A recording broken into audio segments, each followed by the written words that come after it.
Maggie Switek with the Milken Institute. Welcome to the Futurist here at the Milken Global Conference 2025. There's buzz in the air. There's lots of conversations happening. How is the event for you? And what have you seen so far? Well, the event is absolutely amazing. And, part of what is reflected in this year's and last year's event also is part of what we are seeing also as the next trends that will be shaping the labor market precisely, which is really, one of the main things that nowadays business investors are mentioning as a likely factor to reshape their businesses in the next 5 years is AI and big data processing. And we see that reflected here at the Milken Institute conference with, if we look back in 2018, I think there was one session on AI. Yeah. Last year there were 11. So we really see that AI is entering a stage where it is likely to start being used by businesses and incorporated into the decision making that they make. Excellent. So, Maggie, what is your focus area within Milken? And you mentioned labor. I want our viewers to hear from you. What have you been working on over the past, few times? So I work a lot on labor and also urban economics. So I work in the research department at the Milken Institute. And one of the reports that we actually put out is on cities. It's the best performing cities report. I'm an author of that report.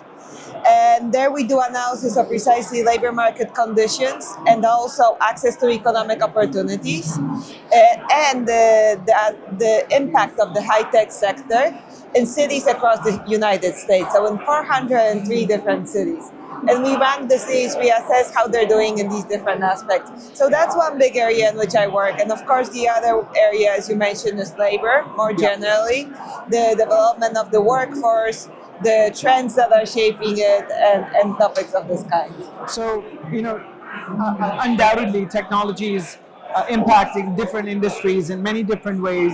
And for any country to be, stable, to be productive, for the economy to, take a good turn, I think technology is a very good place as well that can facilitate that. Help us understand, what have you seen in your research from entrepreneurship, investments into emerging tech, and how is that shaping the labor market? Yeah, so what we have seen, as I mentioned at the top, is that there's an increased interest in AI and big data processing. One thing that is quite interesting is that while the interest in AI has really become more important in the past 10 years, so if we look at, for example, in 2014, only 7% of businesses thought that AI was going to be important to them in the next 5 years. Nowadays, it's 86%. So there you see a huge increase. On the other hand, big data processing has been there for much longer. So you can expect, and it continues to be on top of mind of businesses and investors. So because of that, you can expect that in the labor market, the jobs that will be created will be precisely responsive to those interests. So there will continue to be a lot of machine learning engineers, software engineers, and also people with, generally speaking, creative skills that can use AI to empower and to make their labor more productive. So those are the trends that I see. So, when we look at the workforce today, across different industries, there's different needs, there's different skills required. And we cannot generalize that everybody needs to do something, everybody needs to learn something. Absolutely. Are there specific industries that you're seeing or you've researched can really accelerate kind of the labor dynamics when it comes to AI? Can people upskill using AI and then find better opportunities? What is that looking like? In which industries? So I think the one thing that you mentioned, sorry, just because you mentioned reskilling, one thing to say is not only can people reskill, people already are being reskilled. Yeah. So actually a lot of that is already underway. Now, in terms of what are the industries? Well, the frontline workers are really essential, and a lot of that will include people in healthcare specifically. We are talking about technology and AI, but the other major trend shift that we are seeing that is shaping labor markets is really the demographic shift that we have seen impacting us. So there are two demographic shifts that are likely to shape the economy, the entire world, and the labor markets. One is the aging of the population, And the other one is the shrinking of the working age population, especially in advanced economies. So what does that mean? That especially in advanced economies such as the United States, we're going to have less people that are between the ages of 18 and 64 to take care of people that are in the age 65 and over. What does that mean? Well, what it means is that we'll need to find creative ways for the caretaking industry and for healthcare specifically to meet the needs of that older adult population. Yeah. Technology can help us with that. So I think that is one area in which there's a lot of opportunities for the future. Excellent. What about globally? Are you seeing some regions adopt better to AI and put it into, let's say, educational programs or programs within within companies that now are looking at upskilling? What are the regional dynamics? So what we see is that it's important. So two things are important. One is, as you mentioned, incorporating AI into education, into the educational system. There are parts in the world and in parts of Europe they're making advancements with that. In other areas, in other countries, they have already made advancements in that sense. In the United States as well, and so.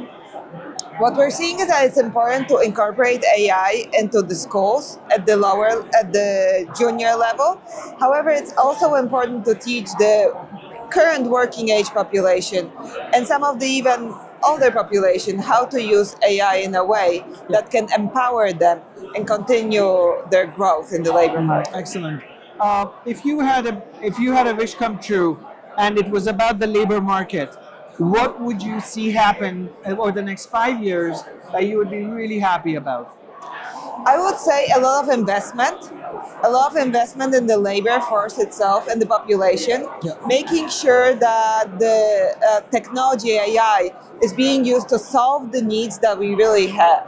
And what are the needs we have? Precisely the ones I said, the demographic shifts,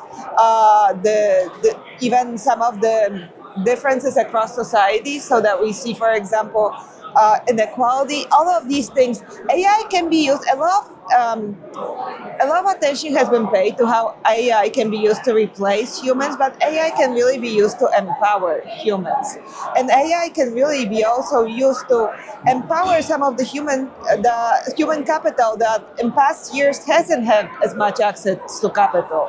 So because of that, it can be really more of an equalizing force if we see it used for good rather than bad. So you asked me about my dream, so that's my dream. To empower the workforce through all the technology that we have. Thank you. That totally, I'm with you on that. One thing I wanted to ask you is, a lot of countries now are incorporating AI into their curriculum at different levels within the schooling system. Yes. You're looking at, the UAE, Emirates. You're looking at Asian countries, India, and recently President Trump also signed an executive order yes, on of course. being able to educate kids with AI. What are your thoughts on that in terms of, is that where AI education should start? And I personally feel great about it, and I think it's right time. What are your thoughts on it? Well, AI education is going to happen whether we take charge of it or not, right? Yeah. You can't help young kids from learning how to use these technologies. So you might as well be able to shape how they use them.